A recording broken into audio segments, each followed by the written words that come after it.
তাই ১৫০০ বছর আগে নবী পাক সাল্লাল্লাহু আলাইহি সাল্লাম একটি উপদেশকে বড় গুরুত্ব সহকারে পেশ করেছেন এবং উপদেশ সংশ্লিষ্ট আমলকে বারবার করতে বলেছেন। ক্বালা রাসূলুল্লাহ সাল্লাল্লাহু আলাইহি ওয়াসাল্লাম আকসিরু যিকরা হাযিমিল লাযযাত ইয়ানি আল মাউত। আমার উম্মতের নারী পুরুষ সব আনন্দ ফুর্তি, অর্থবিত্ত ক্ষমতার বাহাদুরি, চিত্ত বিনোদন উপকরণ, নায়িকা গায়কের দেখার সব নেটওয়ার্ক তছতছ করে দেবে। সে মহান আল্লাহর ফয়সালা, তার নাম মৌত।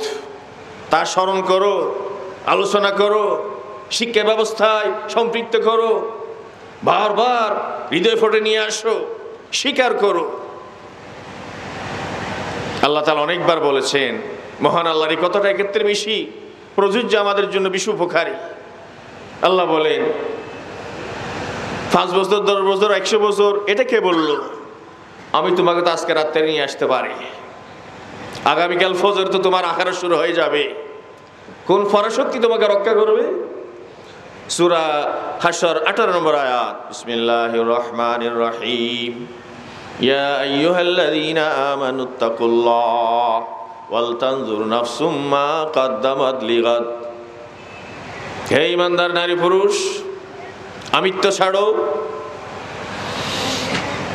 অহমিকতা ছাড়ো, প্রবৃত্তির দাসত্ব ছাড়ো, মানুষের দাসত্ব ছাড়ো, দুনিয়াবাজ বস্তুবাদীদের স্বৈরাচারীদের দাসত্ব ছাড়ো। সকল সব বিষয়ে প্রতি মুহূর্তে এক মহান মুনিবের দাসত্ব স্বীকার করো, আমল করো। ওয়াল তানজুর নাফসুম মা কদ্দামাত লিগাদ। কেন? আগামীকাল অবকাশ নাও থাকতে পারে। এই মুহূর্তে আজকে আগামীকাল ফজরের পরে এশার নামাজ কাজা করব, এই নিশ্চয়তা নাই। আগামীকাল আমি ফরজ লিখে দেব, বুঝিয়ে দেব, এই নিশ্চয়তা নেই। ওয়াল তানজুর নাফসুম মা কদ্দামাত লিগাদ। গভীরভাবে ভেবে দেখো, জ্ঞান বুদ্ধি বিবেচনা শক্তি সবকিছু প্রয়োগ করো। তোমার চিরস্থায়ী জীবনের সূচনা তো আগামীকাল। সে আগামীকালের জন্য কি পাঠালে? ওয়াত্তাকুল্লাহ। এই ভাবনা বাড়বে, এই উন্নতি বাড়বে, শিক্ষা বাড়বে, আল্লাহকে ভয় করা, আল্লাহর ভয় আসবে। ইন্নাল্লাহা খাবীরুম বিমা তা'মালুন। সব বিষয়ে আল্লাহ অবগত, খবর রাখেন।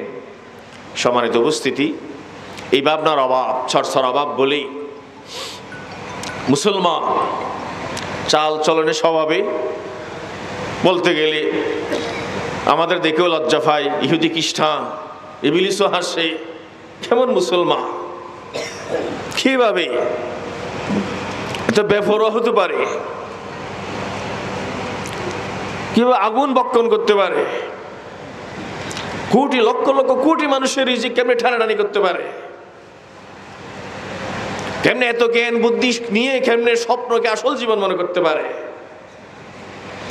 রাত্রের ঘুমের মধ্যে 2 সেকেন্ড স্বপ্ন আল্লাহ তাআলা দেখিয়েছেন আমাকে, যেন কয়েক ঘন্টার ব্যাপার।